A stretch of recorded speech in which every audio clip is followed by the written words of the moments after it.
أعوذ بالله من الشيطان الرجيم بسم الله الرحمن الرحيم الله أكبر كبيرا والحمد لله كثيرا وسبحان الله بكرة وأصيلا سبحان الله وبحمده سبحان الله العظيم الصلاة والسلام على رسول الله وعلى آله وصحبه أجمعين اللهم أرنا الحق حقا وارزقنا اتباعه وأرنا الباطل باطلا وارزقنا اجتنابه برحمتك یا ارحم الراحمین۔ اے اللہ ہمیں حق کو حق دکھا اور اس پر چلنے کی توفیق عطا فرما، اور ہمیں باطل کو باطل دکھا اور اس سے بچنے کی توفیق عطا فرما۔ اے رحم فرمانے والے، سب سے بڑھ کر رحم فرمانے والے، آمین یا رب العالمین۔ السلام علیکم سامعین اور ناظرین۔ ازواج مطہرات کا ٹاپک جو ہم نے شروع کیا تھا، الحمدللہ آج اس کی آخری نشست، الحمدللہ۔ اور آج ہم بات کریں گے نبی کریم صلی اللہ علیہ وسلم کی آخری زوجہ محترمہ حضرت میمونہ رضی اللہ عنہا کے بارے میں۔ ایک دن نبی کریم صلی اللہ علیہ وآلہ وسلم کے چچا حضرت عباس رضی اللہ عنہ نے آپ سے درخواست کی کہ ان کی بیوی ام الفضل کی بہن بیوہ ہو چکی ہیں، اگر آپ پسند فرمائیں تو ان سے شادی کر لیں۔ نبی کریم صلی اللہ علیہ وسلم نے اس درخواست کو قبول فرما لیا اور حضرت جعفر رضی اللہ عنہ کو رشتے کا پیغام دے کر حضرت میمونہ رضی اللہ عنہا کے پاس بھیجا۔ حضرت میمونہ رضی اللہ عنہا نے مشورے اور اجازت کے لیے اپنے بہنوئی حضرت عباس رضی اللہ عنہ کے سامنے رشتہ پیش کیا، جو فوراً مان گئے۔ حضرت میمونہ جو ہیں، ان کا تعلق اہل نجد سے تھا، جو اسلام کے بہت بڑے دشمن تھے۔ یہ وہی اہل نجد تھے جنہوں نے دھوکے سے مسلمانوں کے 70 حفاظ قرآن اور قاری شہید کروائے تھے۔ حضرت میمونہ کی بہن سردار نجد کے گھر تھی اور اس نکاح سے اہل نجد سے صلح اور دوستی کا ہاتھ بڑھا، امن کا ایک دروازہ جو ہے وہ اسلام کے لیے اور الحمدللہ کھل گیا۔ حضرت میمونہ رضی اللہ عنہا کے اعلیٰ اخلاق کے بارے میں حضرت عائشہ روایت کرتی ہیں کہ بخدا میمونہ اس دنیا سے چلی گئی، وہ ہم سب سے زیادہ اللہ سے ڈرنے والی اور ہم سے زیادہ صلہ رحمی کرنے والی تھی۔ حضرت میمونہ کے بارے میں آتا ہے کہ وہ بہت اچھی حافظہ تھی اور بہت جلد بات کو ذہن نشین کر لیا کرتی تھی۔ آپ رضی اللہ عنہ نے 76 احادیث مروی کی ہیں۔ آپ بہت عبادت کرنے والی تھیں اور نبی کریم صلی اللہ علیہ وسلم سے سن رکھا تھا کہ مسجد نبوی میں نماز پڑھنے کا بہت ثواب ہوتا ہے، اور آپ کوشش کرتی ہیں کہ مسجد نبوی میں نماز پڑھیں، بلکہ آپ دوسری خواتین کو بھی مسجد نبوی میں نماز پڑھنے کے لیے ابھارا کرتی تھیں۔ مدینہ میں ایک دفعہ ایک عورت سخت بیمار ہو گئی اور اس نے منت مانی کہ اللہ تعالیٰ جب مجھے شفا دے گا تو میں بیت المقدس میں جا کر نماز پڑھوں گی۔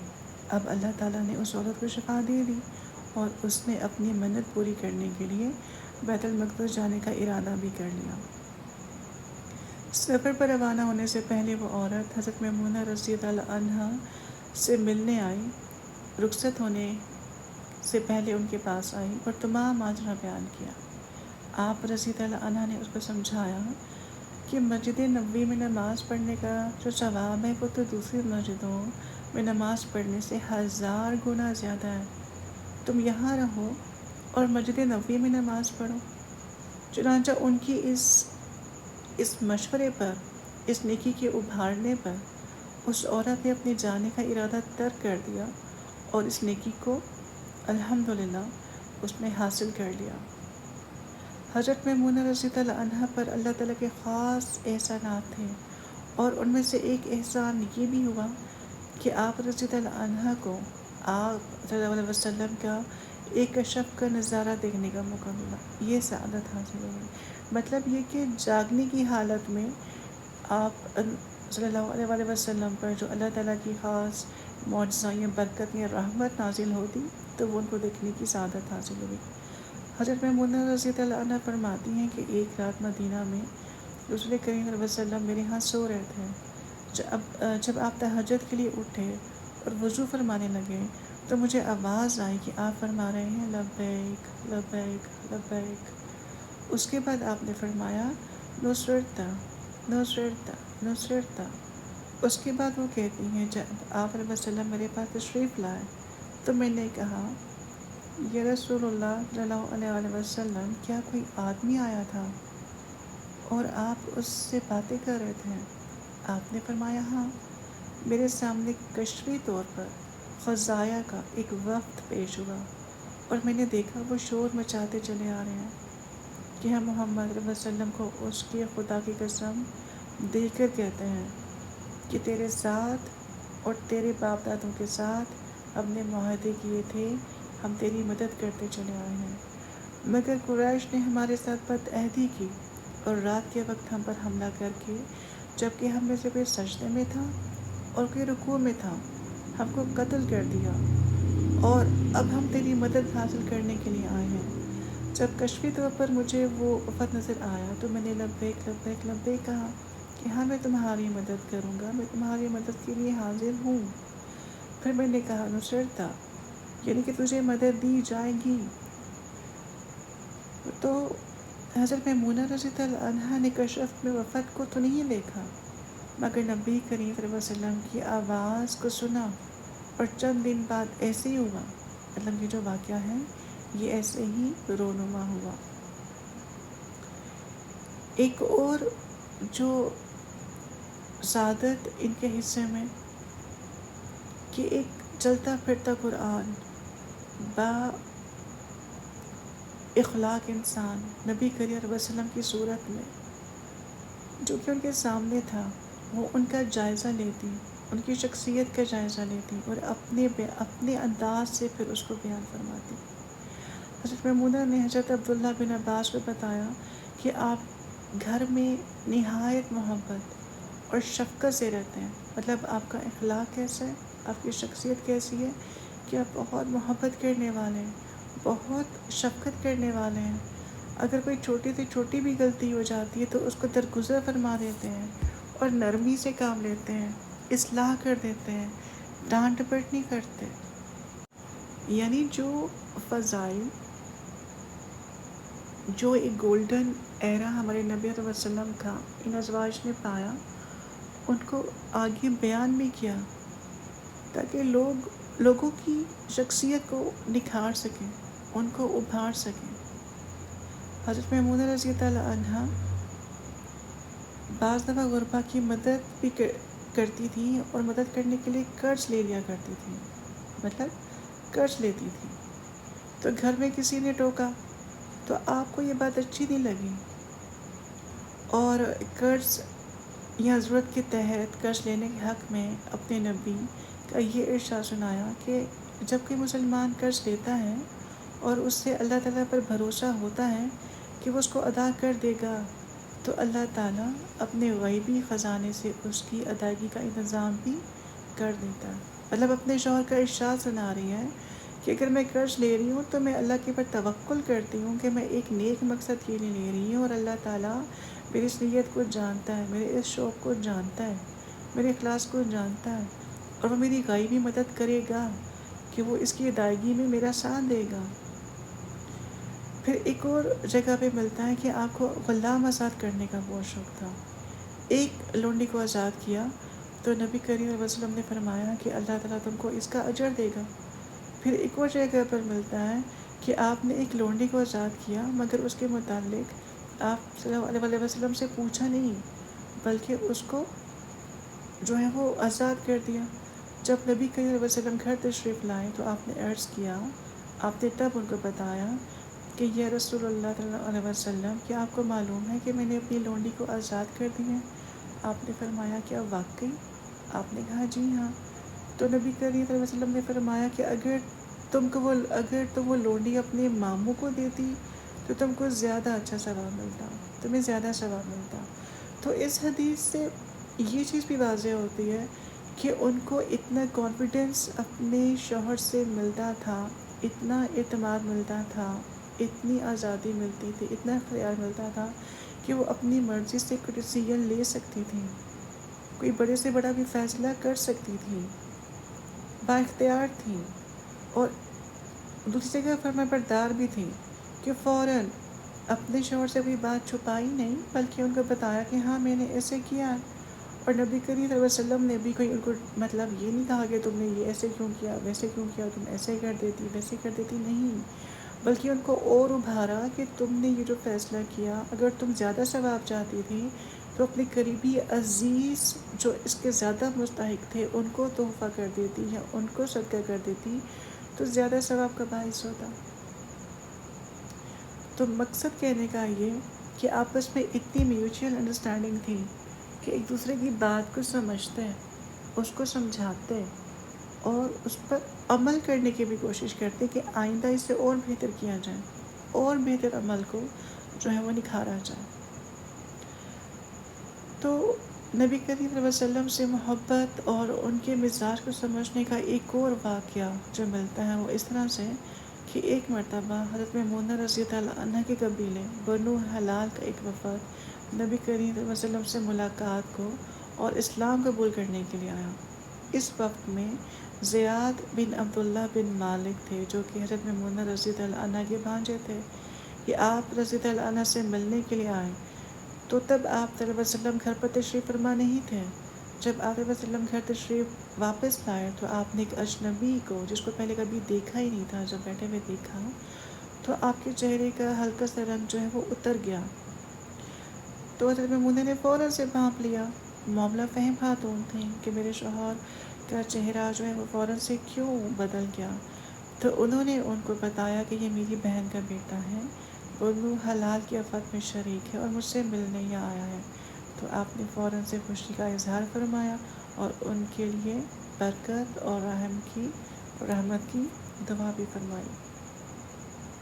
حضرت میمونہ رضی اللہ عنہ کو نبی کریم صلی اللہ علیہ وسلم جیسے محبت کرنے والے شوہر کا ساتھ 3 سال صرف میسر آیا۔ ان 3 سالوں میں انہوں نے بہت دولت سمیٹی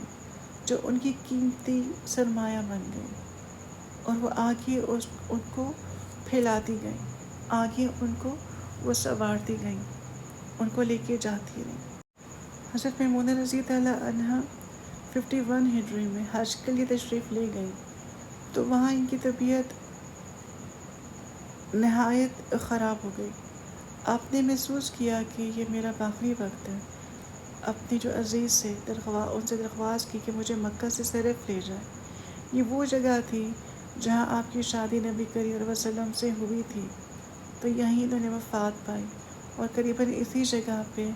دفن ہوئی جہاں خیمے میں نبی کریم صلی اللہ علیہ وسلم سے ان کی پہلی مرتبہ ملاقات ہوئی تھی۔ آپ کے بھانجے عبداللہ بن عباس نے ان کی نماز جنازہ پڑھائی۔ قبر میں اتارنے کی سعادت بھی انہی کو ملی۔ جب جنازہ اٹھایا گیا تو آپ رضی اللہ عنہ نے کہا کہ یہ رسول صلی اللہ علیہ وسلم کی بیوی ہیں، جنازہ کو زیادہ حرکت نہ دو، بادب اس کو لے چلو۔ حضرت میمونہ رضی اللہ عنہ سے نبی کریم صلی اللہ علیہ وسلم کی آخری شادی تھی۔ اس کے بعد اللہ تعالیٰ نے مزید نکاح سے منع فرما دیا تھا اور مسلمانوں کو بھی منع کر دیا تھا کہ نبی کی بیویوں سے شادی نہیں کر سکتے، ان کا مقام اور مرتبہ ماں کا ہوتا ہے۔ تو بہرحال یہ وہ ہماری ازواج مطہرات تھی جو کہ ہمارے پیارے نبی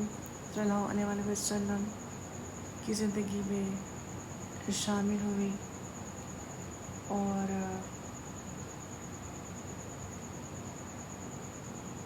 بعض کی عمر زیادہ تھی، بعض کی عمر کچھ کم تھی، اور معلوم یہ ہوتا ہے کہ آپ کا زیادہ بیویاں کرنے کا جو اہم اور مقدم مقصد تھا کہ عورتوں میں دینی تعلیم کو فروغ دیا جائے اپنی صحبت میں رکھ کر ان کو علم دین سکھایا جائے، تاکہ وہ دوسری عورتوں کو اپنی نمونے اور تعلیم سے، اپنے کردار سے، اپنے اخلاق سے، اپنے اعمال سے ان کی تربیت کر سکیں، ان کو ہدایت دینے میں معاون ثابت ہو سکیں۔ آپ صلی اللہ علیہ وسلم کی بیویوں کے زیورات نہ ہونے کے برابر تھے، اور صحابیات بھی آپ کی تعلیم پر عمل کر کے زیورات نہ بناتی۔ آپ صلی اللہ علیہ وسلم قرآنی تعلیم کے مطابق فرماتے تھے کہ مال کا جمع رکھنا غریبوں کے حقوق طلب کرنا ہے۔ رہائشی مکان کے متعلق بھی آپ صلی اللہ علیہ وسلم ساری زندگی سادگی کو پسند فرماتے رہے۔ بالعموم آپ کے گھروں میں ایک ایک کمرہ ہوتا، چھوٹا سا صحن ہوتا، ایک کمرے میں، اسی کمرے میں ایک رسی بندھی ہوتی جس میں ملاقات کے لیے کپڑا ڈال کر جو ملاقات کر لی جاتی۔ گفتگو کے لیے یہی نہیں تھا کہ کوئی الگ سے ڈرائنگ روم ہوتا یا کوئی لاؤنج ہوتا، نہیں، بلکہ سادگی پر مشتمل ہمارے پیغمبر کی زندگی، ان کی ازواج مطہرات کی زندگی، جو کہ بہترین نمونہ بنی قیامت تک کے تمام امت مسلمہ کے لیے۔ نبی کریم صلی اللہ علیہ وسلم کی بیویوں کو اللہ تعالیٰ نے امت کے لیے نمونہ بنا دیا، اسی لیے ان کے اعلیٰ اخلاق، ان کی تربیت ایسی چن چن کر ہمارے نبی علیہ وسلم کے ذریعے ہوئی کہ ان کو انہوں نے اس میں عمل میں ڈھالا، وہ رول ماڈل بنی، اور یہ سب کام، یہ سب رشتے، یہ سب اعمال اللہ تعالیٰ کی طرف سے، اللہ کے حکم سے ہوئے، کہ جس میں اللہ تعالیٰ نے نبی کی بیویوں کو مخاطب کرتے ہوئے فرمایا کہ اے نبی کی بیویوں، اگر کوئی تم میں سے اعلیٰ ایمان کے خلاف بات کرے تو اس کا عذاب بھی دگنا کیا جائے گا، اور یہ بات اللہ تعالیٰ پر آسان ہے۔ اور تم میں سے جو کوئی اللہ اور اس کے رسول کی فرما برداری کرے گی اور اس کی شان کے مطابق کام بھی کرے گی تو ہم اس کو انعام بھی دگنا دیں گے، اور ہم نے ہر ایسی بیوی کے لیے معزز رزق تیار کر رکھا ہے۔ اللہ تعالیٰ سے دعا ہے کہ اللہ تعالیٰ یہ جو احسانات تو نے ان ازواج مطہرات پر فرمائے اور ان کے ذریعے تو نے ہم پر فرمائے، کہ ہم ان کو اپنا رول ماڈل بناتے ہوئے اپنی زندگیوں کے اندر نکھار پیدا کریں، اصلاح پیدا کریں، اپنی شخصیات کے جو بگاڑ ہیں ان کو درست کریں، اپنی شخصیت کو ان کی شخصیات کے مطابق گزارنے کی کوشش کریں۔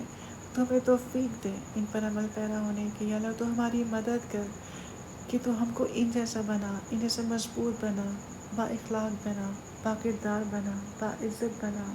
شرم و حیا والی بنا، ایک مضبوط اعصاب کی مالک بنا، کہ ہم ڈٹ کر اپنے مشکل حالات کا مقابلہ کر سکیں، تجھ سے مدد چاہتے رہیں، تیری جو احکامات ہیں ان پر عمل پیرا ہو کر اپنی زندگی کو گزارتے چلے جائیں، اپنے لیے جنت کے جو راستے ہیں ان کو آسان کرتے چلے جائیں، اور دنیا میں جو کرنیں ہیں اس دین کی، جو روشنیاں ہیں ان کو بکھیرتے جائیں، اور یہ دیے اور یہ دیپ جلاتے چلے جائیں۔ آمین ثم آمین۔ السلام علیکم ورحمۃ اللہ وبرکاتہ۔